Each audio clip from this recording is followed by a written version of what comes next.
તો ગંભીરા બ્રિજ તૂટી પડતા 18 લોકોના મોત નીપજ્યા બાદ સરકારની આંખ ખુલી છે। ત્યારે ભુજ તાલુકાના કોટડા ચકાર ગામની વચ્ચે આવેલ ખખડધજ પુલ બંધ કરવામાં આવ્યો, પણ આ પુલ આયોજન વગર બંધ કરવામાં આવ્યો છે અને સરકારી તંત્રએ ડાયવર્ઝન આપતા ભૂલી ગયા હોય તેવું સામે આવ્યું છે।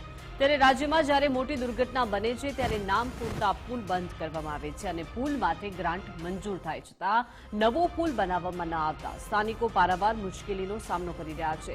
શું મોટી દુર્ઘટના બન્યા બાદ જ નવો પુલ બનાવવામાં આવશે તેવા લોકોમાં પ્રશ્નો ઉઠ્યા છે। જ્યારે પણ ગુજરાતની અંદર ક્યાંય પણ પુલ તૂટવાની સમસ્યા આવે છે ત્યારે તંત્ર વિભાગે દોડતા આવી અને પુલને બંધ કરી નાખે છે। એના અનુસંધાને હું કહેવા માંગુ છું, જો તમે પુલ બંધ કરો છો તો તાત્કાલિક ધોરણે તમે નવો પુલ બંધાવો। અને અમારા બે બાજુ કોટડા છે, કોટડા ઉગમણા અને કોટડા આથમણા, અને હજારોની સંખ્યામાં વસ્તી છે, એને આવ જાવમાં તકલીફ પડે છે અને તમારા ડાયવર્ઝન છે જે બહુ જ ખરાબ સ્થિતિમાં છે। એનામાંથી હોન્ડા પણ નીકળી શકે એમ નથી અને મારી માંગણી છે સરકાર પાસે કે તાત્કાલિક ધોરણે આ પુલનો કાંઈ પણ રસ્તો કાઢી અને નવો બનાવે।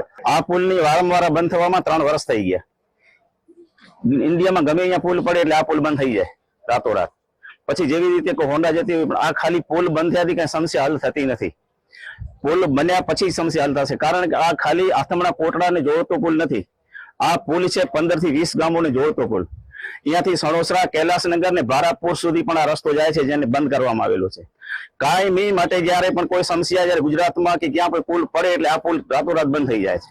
પ્રજાજનો હોન્ડા જેટલી જગ્યા કરીને મુકાવે, પાછા આવીને જ્યારે ઘટના બને ત્યારે પુલ બંધ થઈ જાય છે।